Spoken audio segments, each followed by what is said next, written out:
Hello दोस्तों, मेरा नाम है छैल और स्वागत करता हूं आपका मेरे यूट्यूब चैनल पे टेक्निकल स्टडी विद छैल। तो हमारा लास्ट लेक्चर में थर्ड चैप्टर हो गया था खत्म, जो कि क्या था, फर्स्ट लॉ ऑफ थर्मोडायनेमिक्स से रिलेटेड।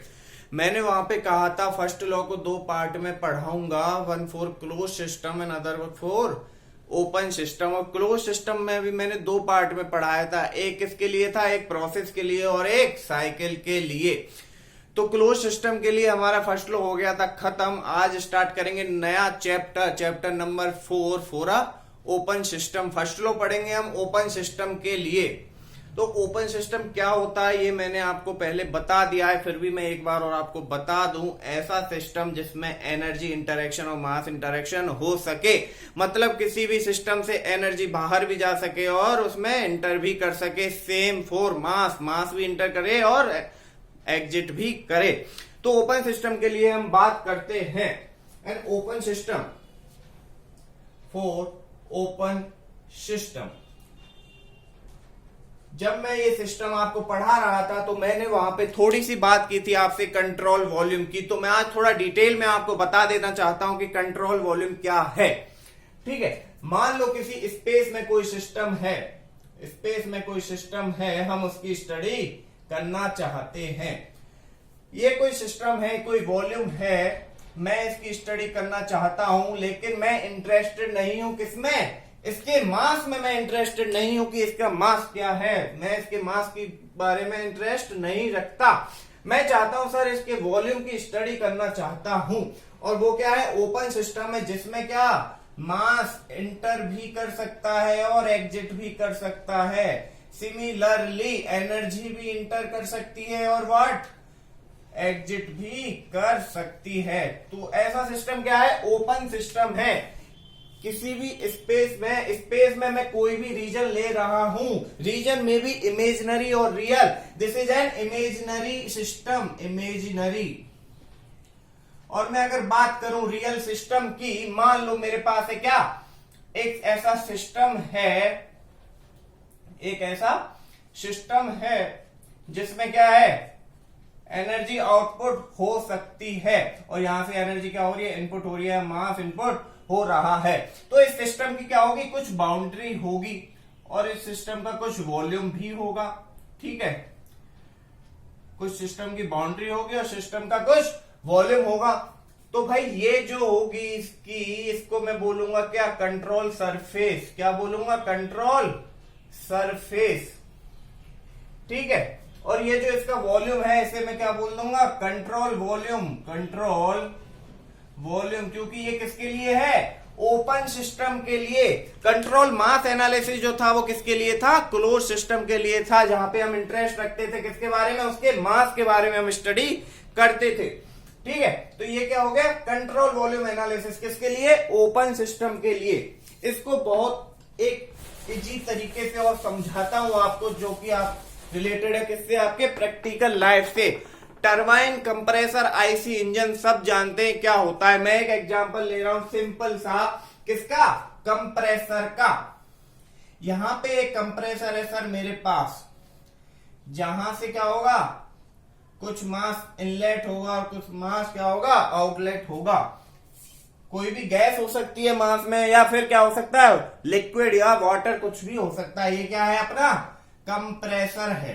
ठीक है, तो सर यहां से कुछ एनर्जी भी तो जा रही होगी in the form of work और in the form of heat, what ever.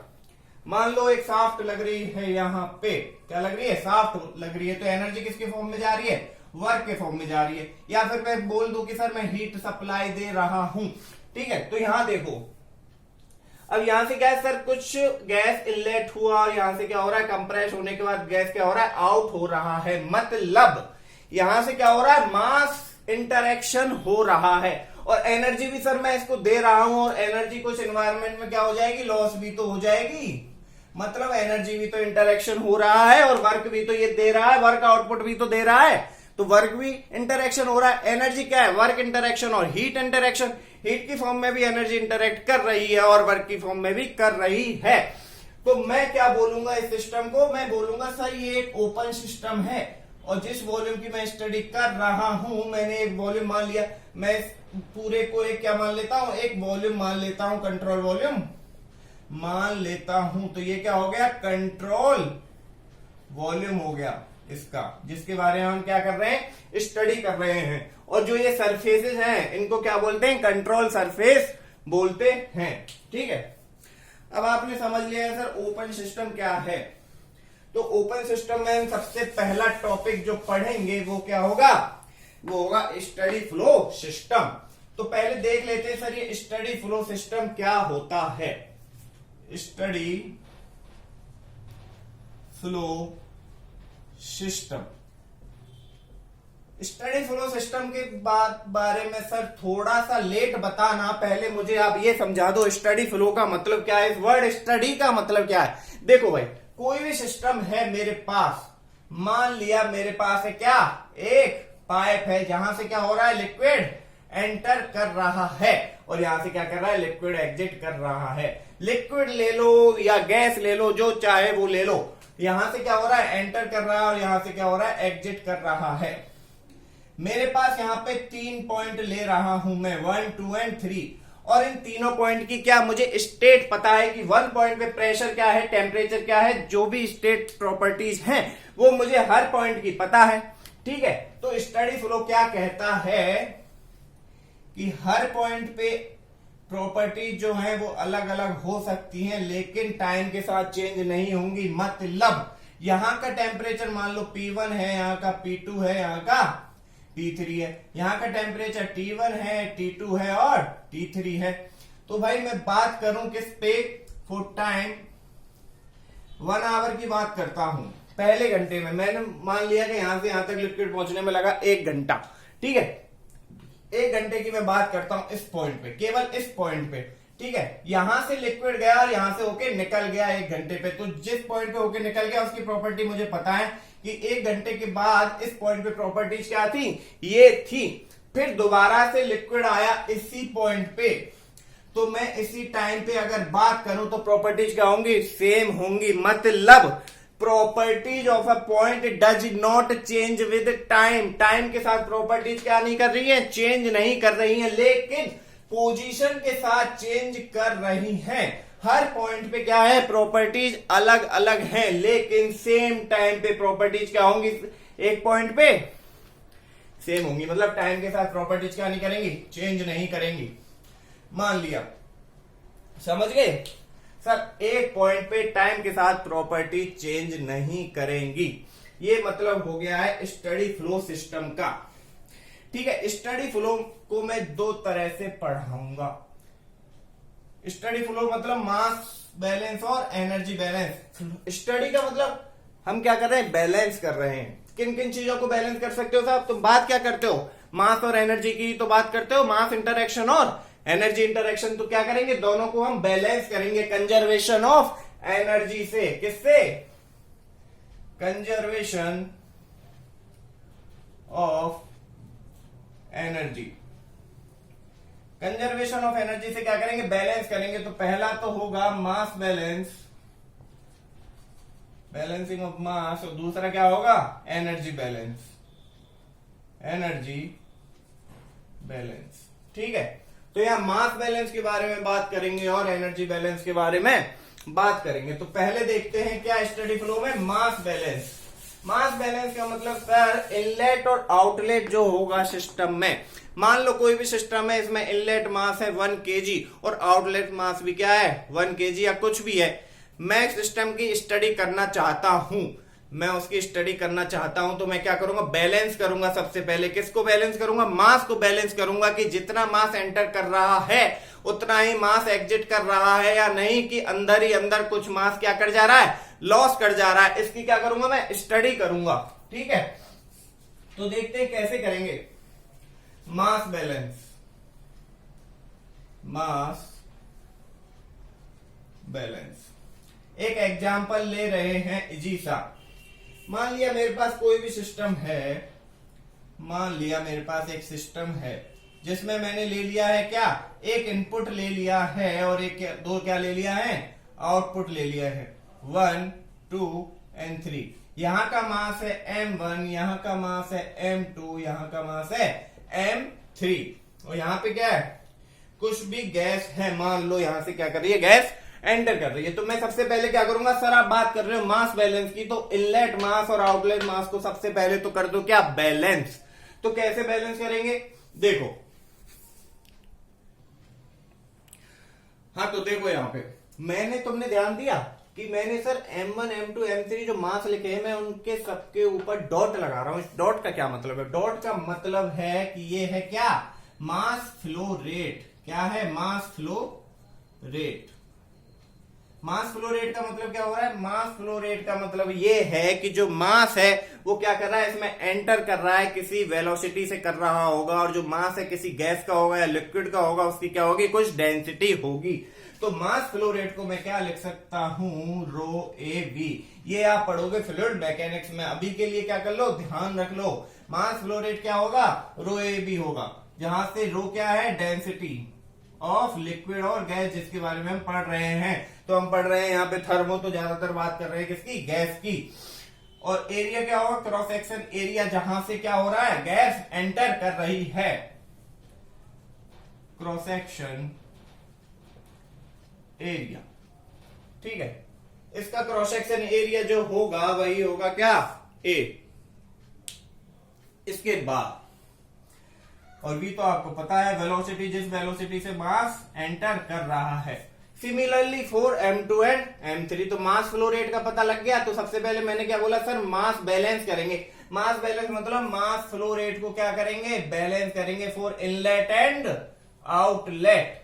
Inlet और आउटलेट के लिए मास फ्लो रेट को मैं बैलेंस कर रहा हूं। तो इनलेट के लिए मास फ्लो रेट क्या है, M1 है, और आउटलेट के लिए मास फ्लो रेट क्या है, M2 प्लस M3। यहां से मास को क्या कर दिया है, बैलेंस कर दिया है। तो यहां से मैं क्या लिख सकता हूं, यहां से मैं लिख सकता हूं sir, inlet mass is equal to outlet mass. ठीक है, inlet is equal to outlet, लिख दिया। तो देखो अब इसको मैं क्या लिख सकता हूं, रो ए बी लिख सकता हूं, rho A B for inlet is equal to rho A B for outlet. ठीक है, इनलेट और आउटलेट की बात कर ली। मान लो यहाँ पे एक ही इनलेट होता और एक ही आउटलेट होता, तो ये क्या हो जाता, rho one A one V one is equal to rho one A one V one is equal to rho two A two V two, ये हो जाता। तो सर यही तो है क्या, इक्वेशन ऑफ कंटिन्यूटी। आप बहुत से क्वेश्चन करोगे इस चैप्टर के इस इक्वेशन से। इसको क्या बोलेंगे, equation of continuity, equation of continuity. इस इक्वेशन को मैं आपको दोबारा से पढ़ाऊंगा डिटेल में, किस सब्जेक्ट में, फ्लूइड मैकेनिक्स में। तो अभी के लिए देख लो, समझ में आ गया। इसके बाद एक अच्छा सा क्वेश्चन करते हैं इस पे, जो समझ में आएगा अच्छे से। हाँ तो देखो ये क्वेश्चन समझ लेते हैं पहले। क्वेश्चन क्या कह रहा है, एक फैन है that consume 20 watt of electric power when operating, discharges air from a ventilated room at a rate of 0.25 kg per second। तो भाई क्वेश्चन कह रहा है कि एक रूम है जहां से क्या हो रही है, एयर क्या निकल रही है, बाहर निकल रही है। किस रेट से, इस रेट से एयर बाहर निकल रही है। किसकी वजह से, एक यहाँ पे चल रहा है सर क्या, फैन। एक सर रूम है, रूम क्या है, वेंटिलेटेड रूम है। ठीक है, यहाँ पे एक फैन लग रहा है। इस फैन की वजह से, ये जो फैन चल रहा है ना, इसकी पावर दे रखी है 20 वाट। 20 वाट से ये फैन चल रहा है और एक वेंटिलेटेड रूम में से एयर हो रही है आउट, किस रेट से, 0.25 kg पर सेकंड रेट से आउट हो रही है। तो कह रहा है कि भाई जिस, ये आउट तो हो रही है एयर, लेकिन इसकी मुझे बस वेलोसिटी बता दो कि किस वेग से, किस रफ्तार से ये बाहर निकल रही होगी जब मैं एक फैन को चला रहा हूं, किससे, इतनी पावर से। तो भाई क्या करेंगे, अभी तो पढ़ा था मास बैलेंस, क्या पढ़ा था, मास बैलेंस।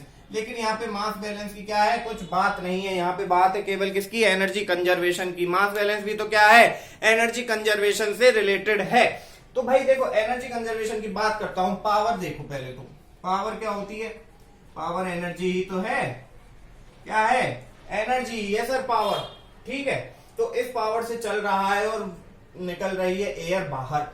तो भाई किसी गति से, किसी वेग से निकल रही है, कोई सी एनर्जी से बाहर निकल रही है भाई, किसी एनर्जी से बाहर निकल रही है, मतलब किसी वेलोसिटी से चल रही है। मैंने बताया था बल्क मोशन की वजह से एक एनर्जी होती थी। यहाँ के सारे मॉलिक्यूल्स बाहर भाग रहे हैं, सारे मॉलिक्यूल्स बाहर भाग रहे हैं, बल्क मोशन हो रहा है। किसकी वजह से? कोई एनर्जी है जिसकी वजह से, वो एनर्जी क्या थी? वो थी काइनेटिक एनर्जी। काइनेटिक एनर्जी बचपन में पढ़ा होगा, 11th क्लास में क्या होती थी? काइनेटिक एनर्जी होती थी सर हाफ mv²। यहां से काइनेटिक एनर्जी हो गई है हाफ mv²। तो सर ये काइनेटिक एनर्जी क्या है? ये इसके बराबर होगी, एनर्जी के बराबर, एनर्जी ऑफ कंजर्वेशन। जितनी एनर्जी दे रहे हैं उतनी बाहर निकाल ले रहे हैं, ठीक है। तो भाई यहाँ पे एनर्जी कितनी थी? 20 वाट पावर दी, किसके बराबर हुई? Half mv²। Energy of power की यहाँ पे यूनिट है बराबर वॉट, वॉट याद रखना, ठीक है। ये वर्क नहीं है, ये है क्या? एनर्जी। तो यहां से मैं निकाल लूंगा, ये हो गया, अब 2 इधर गया था, 40 = mv²। तो मास फ्लो रेट क्या है? 0.25, और ये क्या हो गया? v²। तो भाई ध्यान देना, ये है क्या? मास फ्लो रेट, यानी कि kg/सेकेंड। तो जो भी यूनिट आएगी वो किस में आएगी? पर सेकंड में निकालेंगे। ऑब्वियस सी बात है, वेलोसिटी तो आपको पता ही है मीटर पर सेकंड में ही होती है। तो यहां से क्या करेंगे? निकाल लेंगे सर आसानी से, v² = 40/0.25। इसको करेंगे क्या? सॉल्व। तो यहां से निकालेंगे v की वैल्यू, जो कि आ जाएगी कितनी? 12.64 मीटर पर सेकेंड। 12.64 मीटर पर सेकेंड।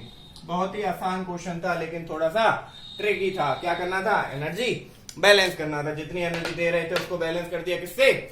जो बाहर एनर्जी निकल रही थी, यानी कि काइनेटिक एनर्जी से, ठीक है। तो आज का लेक्चर खत्म करते हैं यहीं पे। नेक्स्ट लेक्चर में क्या पढ़ने वाले हैं? सर आपने बैलेंसिंग की बात की थी अभी अभी, एनर्जी बैलेंस, मास बैलेंस और एनर्जी बैलेंस की। तो इसके बाद पढ़ेंगे एनर्जी बैलेंस, ठीक है। तो आज खत्म करते हैं। वीडियो अच्छा लगा हो तो लाइक करें, शेयर करें और सब्सक्राइब करें। Thank you.